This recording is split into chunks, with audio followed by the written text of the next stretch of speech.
Welcome back. We're here again with Father Edward Connolly, parish priest of the Diocese of Allentown, Pennsylvania.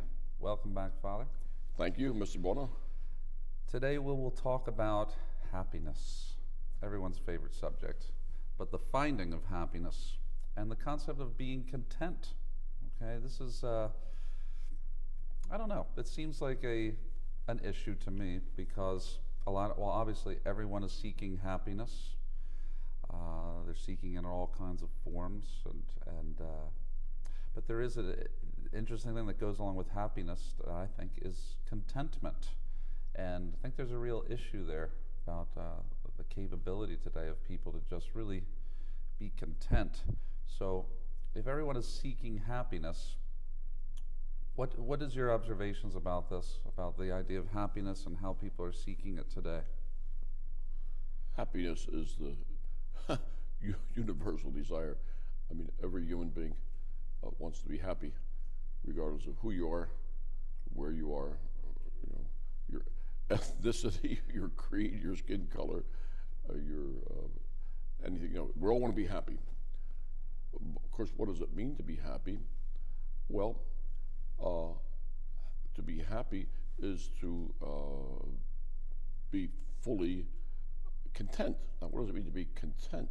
To be content means to be filled. We talk about the content of something, the content, that which composes it. We want to have our sensual desires satisfied. We want to have our psychological aspirations satisfied. We want to be filled up. There's a song that was popular some years ago. You fill up my senses.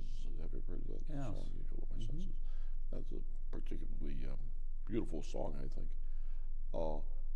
But in the long run, of course, only God is capable of filling me to capacity, okay? And so in this life, there is not perfect happiness. There can be intimations of happiness, previews of happiness, but not perfect happiness.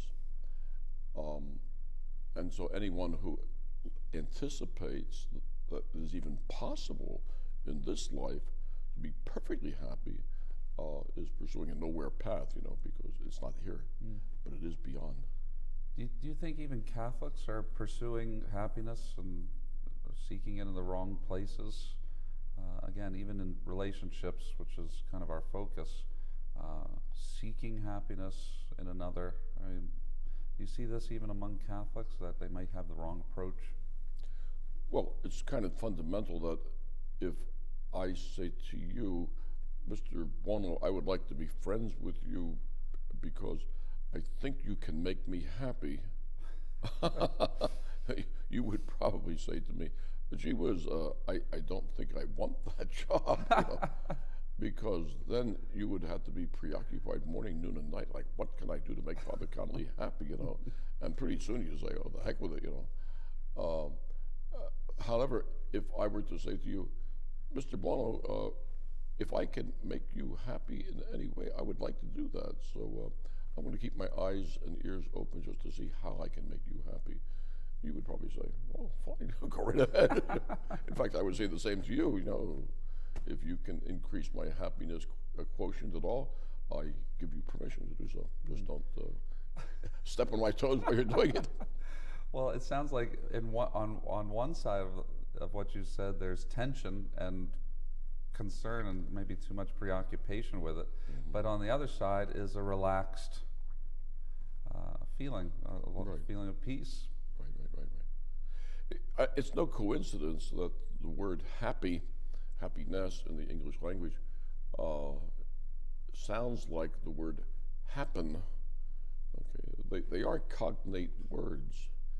And the wisdom of the language tells us that happiness happens, okay?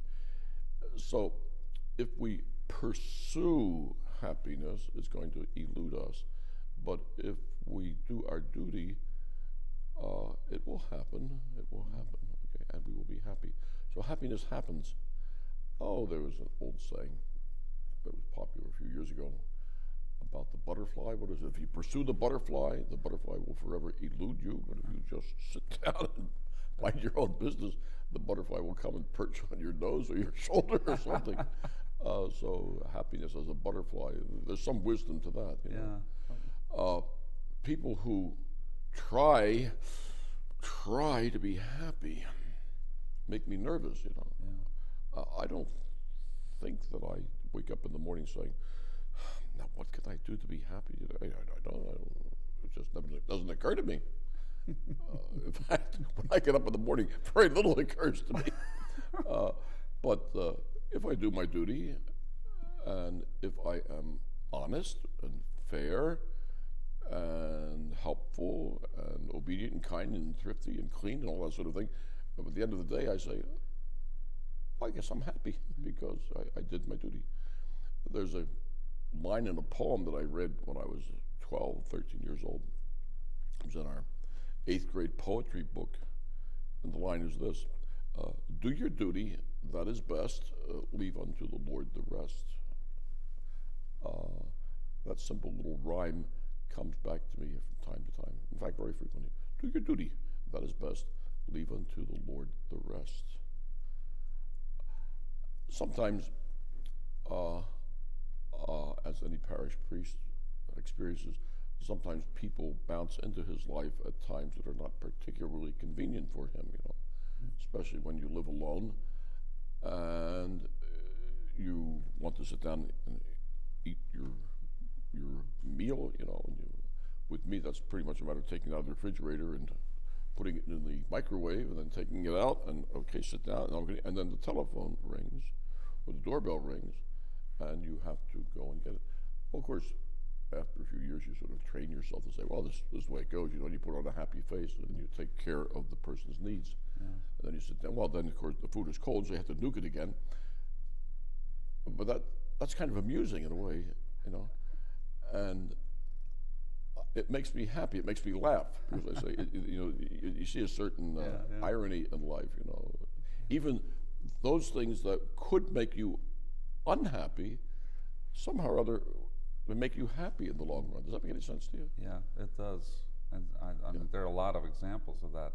Yeah. Certainly, everything you just spoke about does lead to an approach of contentment.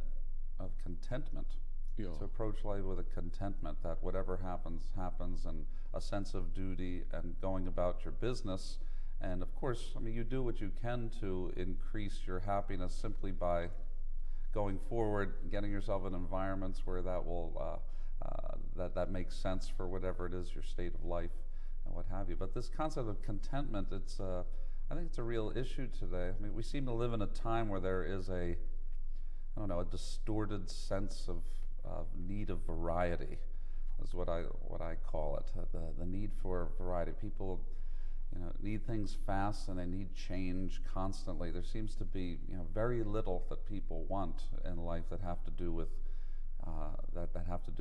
just something that is there or that you're doing all the time. You know, it's like, if I have to do this same job for the rest of my life, it's going to kill me. If I have to stick with the same television now that the bigger ones are out, you know, it's going to, it's going to drive me crazy, or it's going to make me unhappy, or things like that. But I think contentment is really the issue. I mean, do you see this distorted sense of need of variety, and how does that play into how we deal with persons because of that? My goodness, yeah. There's an adage, isn't there, that we should make a distinction between things that we use and things that we don't use. Non-persons can be used and can be disposed of. This table, this cup, this pair of glasses, they're disposable. If this cup breaks, well, I hope it doesn't break, but if it does, it's not a tragedy. I can get another cup. If I don't like this table, I can get another table. But these are non-persons. But if we start looking at persons as if they were commodities, oh my goodness, that's a fundamental corruption in our way of thinking. A person is not a commodity. Suppose your children got tired of you and their mother and said, you know, we don't mean any offense, Mommy and Daddy, but could we go live with some other Mommy and Daddy? Maybe their kids could come and live with you, because just we need a little variety, you know. You would probably say, no, I don't think that's a good idea, you know. Or do you ever think that you'd like to trade your kids for somebody else's kids for variety, you know, for variety? That's absurd, you know. We recognize the absurdity of that right away. But why don't we apply that same principle to our wives and our husbands? Oh, that's right.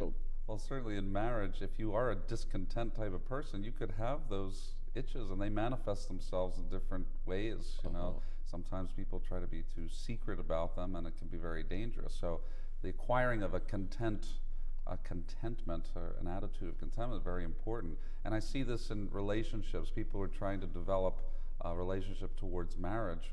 You know, there could be a false sense of discontentment with the other person just because of the things that are coming through based on habits they're acquiring and the other ways that they deal with life. And again, it transmits into the persons. You know, they bounce around from different relationships, different people, because whatever, they make all kinds of excuses. But in the end, you know, to be content with a person that you will choose and be with for the rest of your life can be affected by these other attitudes in life, don't you think? Oh, sure. When you take on a wife, you take on a duty to her for the rest of her life to try to make her as happy as it is possible for you to make her happy, and eventually to bring her to God. Now, the Catholic Church does say you may take a new wife if you wish, but only after this wife has gone back to God. Right. You know? But until she does, she's your wife. You know, she's not just a thing. And when your wife took you on as a husband, she took you on until death do you part. Right. It is only in that we can really open up to another human being. If we feel that if we think that this person is going to bounce out of our lives, well, we don't have any confidence in really opening ourselves up to that person. Yeah, and we can't allow any kind of discontentment that might emerge in the marriage to be what we consider a sign that this is an unhappy marriage. In other words, back to happiness. You can be happy in a marriage that seems to have problems, or that you have allowed to have discontentment about. Abe Lincoln is credited with saying a lot of things. I'm not sure that he really said them all, but maybe he did. And one of the things he's credited with saying is this, that most human beings are just about as happy as they make up their minds to be. That says a lot, you know. We determine, you know, what's going to make me happy. I would like to be able to play the guitar. There was a time when I thought to myself, I'd like to play the guitar. I never did learn to play the guitar. And so I recognize that there are certain limitations. In fact, many limitations. I would also like to be a tennis player. I can't play tennis. You know. I would also like to be able to dance, you know, but I can't dance. But somehow or other, I can accept those limitations, you know. Yes. There are lots of things I would like to do. But then I always say, well, maybe that's what heaven's for. So in heaven I will play the guitar, in heaven I will dance, in heaven I will do all sorts of things. But right now, no. But I can be content in anticipation of the happiness that is coming. Exactly. So it's an acceptance of the way things are, and not always this thirst for fulfilling all of our desires, right? Well, I wouldn't do away with the thirst, but it's a matter of patience. Okay. Patience. Don't think that you can fulfill them now. Excellent. Well, let's turn now to our experts and see what they have to say on the topic of happiness and contentment. Everyone is called to happiness, Anthony, and that happiness ultimately is in heaven, obviously, which we're all preparing ourselves for. All of us each has his temperament, and so our happiness may be very much out in the open for people to see, and other times it may be more inner and less visible. But I think it is important for people to realize that in this life, all of us, without exception, can only be relatively happy and not absolutely happy. And by the nature of life experiences, everyone is going to have ups and downs and sadness and joy, and all these words that we use express different emotions and different states of being. People sometimes get so wrapped up in seeking their goals that they forget about these two things. And the Bible says the same thing. I mean, to love God with all your heart, soul, and mind, love your neighbor as yourself. And when you love God and when you love your neighbor, when you love someone who's virtuous, you're probably going to get close to them. And so it's very nice to be close to virtuous people. So I think that's what people have to keep in mind, is that those two laws, the new law of Christ, those two great commandments are the way to happiness, are the way to fulfillment. And so people must keep those in mind at all times and not get obsessed with finding their vocation, finding their spouse or whatever, as so many people do. You know, happiness isn't just kind of tra-la-laing through, you know, the daisies and everything is sunny and wonderful. Sometimes happiness in a marriage takes different shapes. Sometimes love in a marriage takes different shapes. If I'm married and I suffer a miscarriage, the shape that my love takes, the shape that my spouse's love for me takes, is not going to be anything that we expected. It's going to probably be very difficult. It's probably going to require some heroism. It will certainly require patience and sacrifice. But that might be sort of a higher, if you want to quantify levels of love, if you can do that, that might be a sort of higher form of love or call of love than anything that you may have expected. When people try and place their happiness in this life, almost inevitably they're going to have disappointments. If they do not have a sense of the value of suffering, which in itself is a bad thing because it's something that came as a result of original sin. For Catholics, for serious Christians, we can understand suffering because it plays into the role of salvation history, particularly in the person of Jesus Christ, the Lord and Savior. Therefore, we have an opportunity to see that as an opportunity of growth rather than just something which involves pain. But you know, we do pray in the Eucharistic prayer, in the third Eucharistic prayer, that keep us from sin and preserve us from all anxiety. And I remember an old priest once who told me, he said, I don't know why it says that, you know, because anxiety is part of life, and it's part of being alive, is to be anxious. Well, no, I think it's a good prayer. Anxiety is evidence of a certain lack of the grace of faith. Anxiety is thinking that everything is in our hands rather than in God's hands. Anxiety, you know, Jesus says, take no thought for the morrow. The troubles of tomorrow will take care of themselves. Look at the lilies of the field, etc.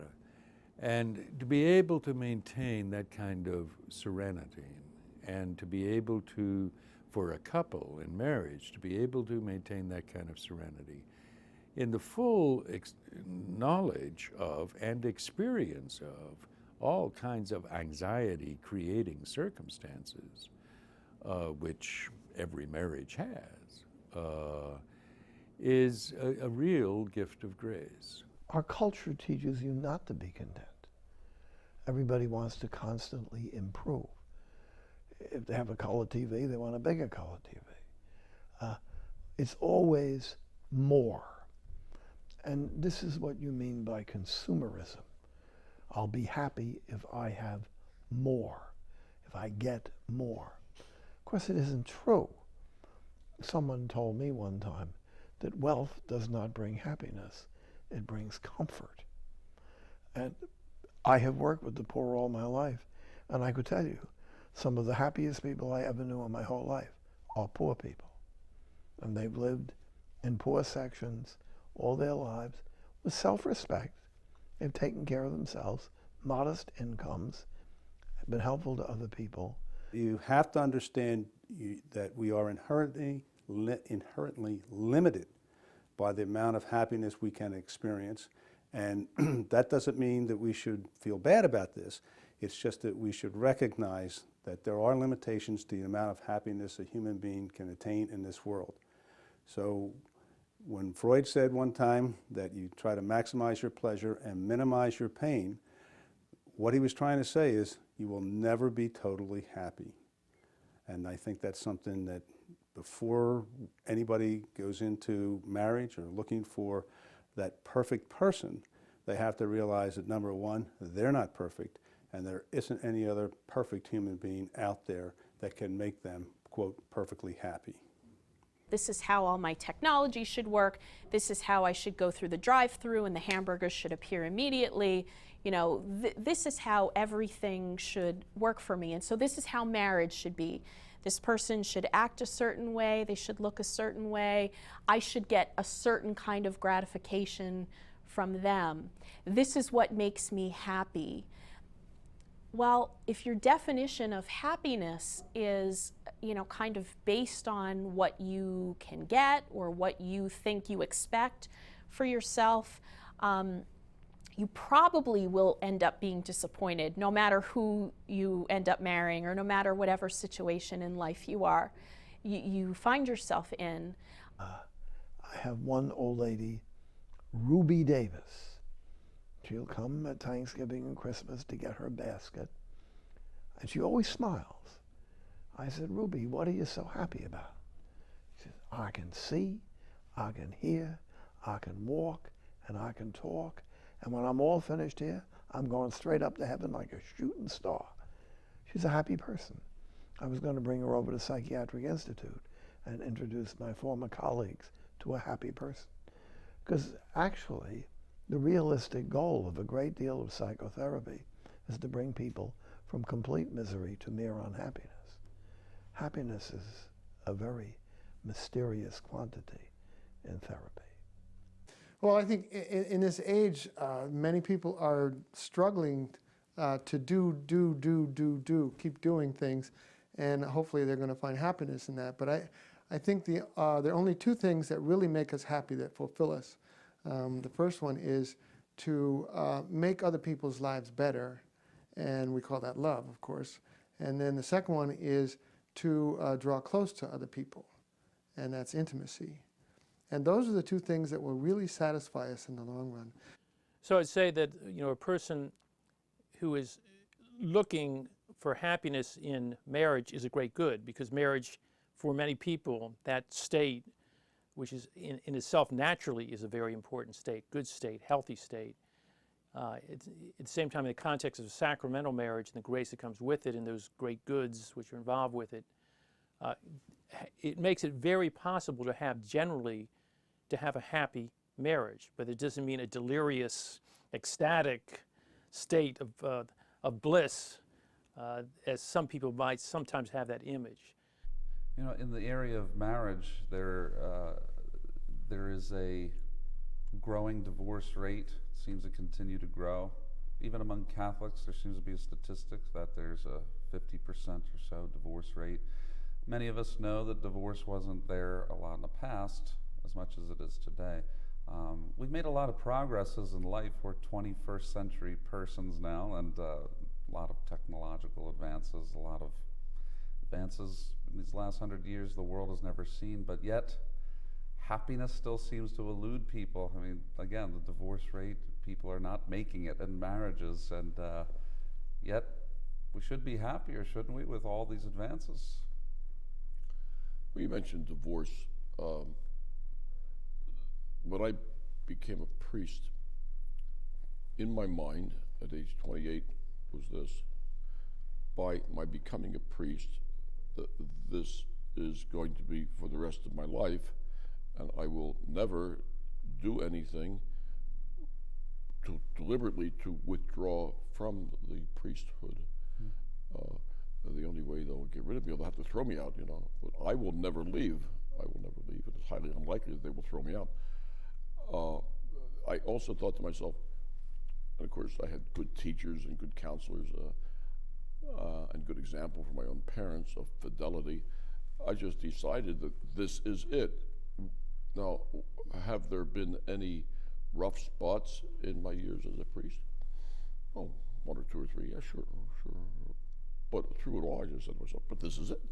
There is no other life for me other than a priest. And I think the same thing must apply when you get married. You say, well, this is my woman, this is my man, this is my wife, this is my husband, and that's it. There are no alternatives, and so I'm going to make it work. You know what I mean? Exactly. Do you think people should do things while they're single, before they're married, to, I don't know, practice this attitude of contentment? You know, are there things that we can do before the seriousness of the responsibility that when you're married, I mean, you are in a way stuck. I mean, to really make things work out, or things we can do beforehand to exercise this, to practice contentment and practice being happy? My mother had a funny saying, at least I thought it was funny. She didn't think it was funny, but I thought it was funny. When I was a child growing up, I was one of 5 children. I would say most of the time, the meals that my mother would prepare would include dessert, piece of cake, piece of pie, pudding, jello, something like that, fruit. But every once in a while, my mother would not have time to have provided dessert. And being the pesky kid that I was, I would say to my mother, "Mom, is there any dessert?" And she would say to me, and to my siblings, because sometimes they would ask the same question, my mother would say in her German accent, "Oh, drink your milk and call it a day." So even today with my siblings, we use that line with one another as a way of, meaning, just, stop grouching, stop, drink your milk and call it a day. I think sometimes parents are exorbitant in trying to satisfy the needs of their children.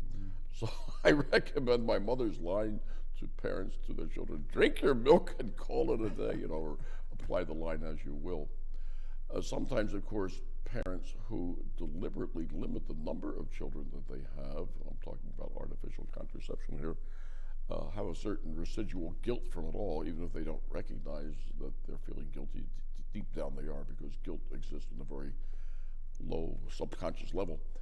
And many times they will spoil their kids. They will indulge the one kid that they do have, or the 2 kids that they have, and go overboard in trying to satisfy their kids' needs and desires. What their children really want is not more toys or more luxurious items. What they really want is a baby brother, baby sister, And so I think there are a lot of kids today who have been spoiled, who have been over luxuriated by their parents, and have been trained to think, that there's something out there that's going to make me happy. Yeah, exactly.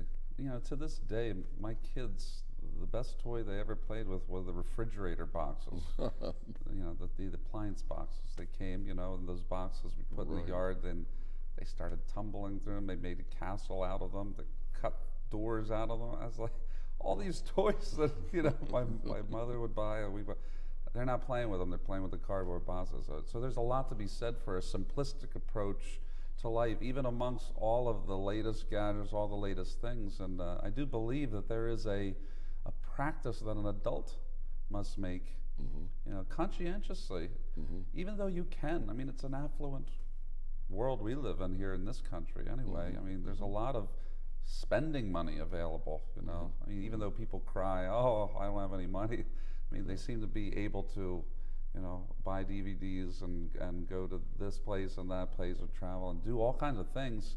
But I think all these practices are kind of subtle, and then you go into, again, a relationship where you have to be steady and stable and a lot of things that are unchanging, and be content with a person and make a decision to move forward. I think those things play a role if you're not training yourself, don't you think? Oh, right, absolutely. There's a parable that Jesus told about the rich fool. Remember that? And the man, would lie awake at night, saying, "Oh, my silos are too small for all the corn and the wheat that I have to put in them." Oh, I know what I'll do. I'll tear down my current silos. I'll build new ones, and I'll stack that with all my farm produce, and then I'll say, "Eat, drink, and be merry, my soul." You have enough to live on for years to come. And then comes the voice out of the darkness. "You fool! This very night your life will be required of you, and to whom will all this piled up wealth of yours go?" And so it is for the man who lives for himself. And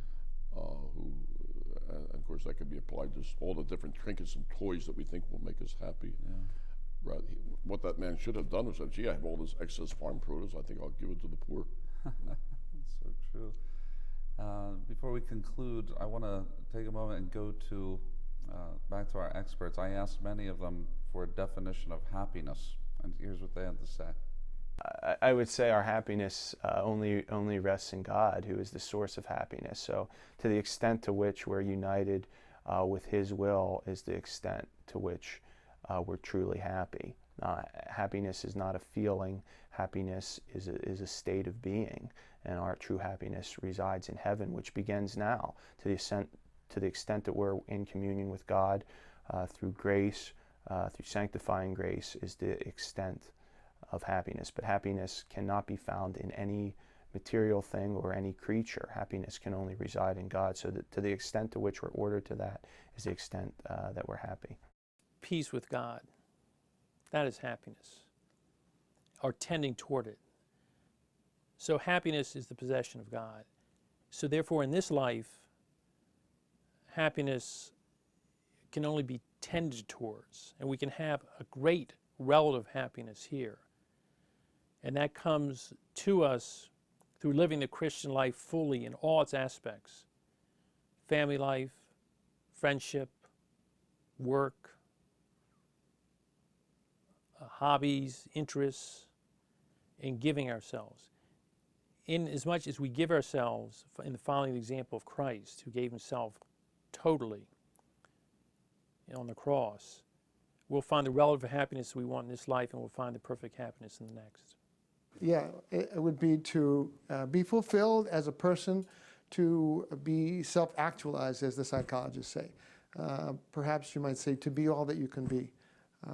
And especially, I think, from my point of view, that would certainly be in the Lord. So it's not that complicated, but it is something that eludes the modern man and woman sometimes today. Geez, I got the theology of the body. I got John Paul II. When you say that, coming into my head, that's what the goal of the theology of the body, right? What does it mean to be human, and how can I find happiness? My definition of happiness for myself is being in communion with God, knowing that I am in relationship with Him, a personal relationship with Him, knowing that I've been forgiven and experiencing that forgiveness in my life, and taking that forgiveness and taking that grace that I received by being in communion with Him and taking it out to the people in my life. And I find happiness when I can serve other people, when I can be in ministry as I am.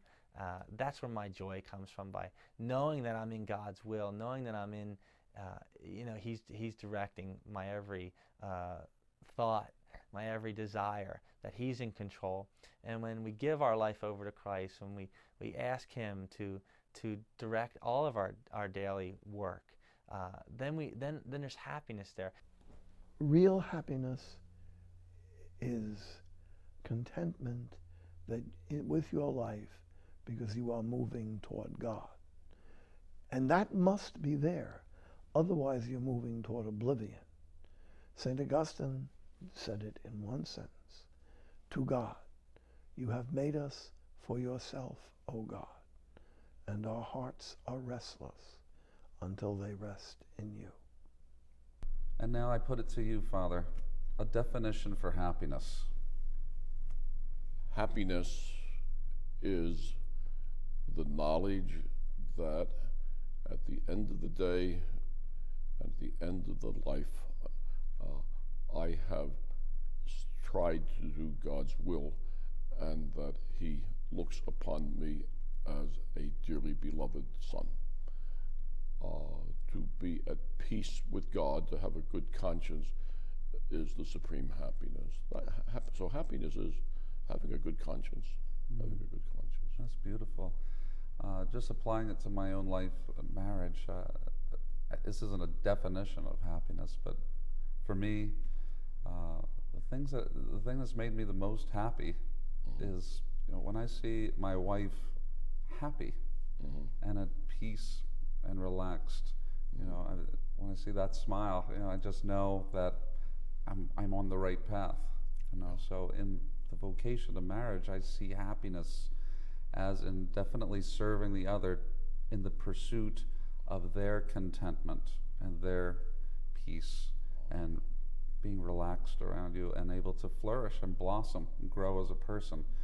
That's brought me more happiness than any work that I've done, anything that I've accomplished for myself, or any pursuit that I've had of myself in my hobbies or anything. So there is something to be said for that duty and dedication you spoke about for happiness. The classic children's bedtime prayer.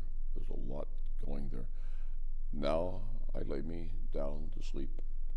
I pray the Lord my soul to keep. But if I die before I wake, I pray the Lord my soul to take. That sounds so simple, so childlike, but it's very deep, because it's simply saying, whatever happens, I'm at peace. Whether I live, whether I die, I belong to the Lord. And I think you're right, what you said in the beginning. Happiness is a decision, and we must pursue making an active will to just be happy, especially with the things that God brings into our life, rather than being anxious for the things that aren't there yet. Yes. Well, that's all we have time for. Thank you. Please go to our website at www.roadtocana.com for more resources on these subjects, for these programs, this one as well. And please share these with others. There is a lot of work to do to help people in this area of preparing for marriage. And remember, while you're on this road, to trust in God's plan for you and to keep Christ's peace with you always. On the road.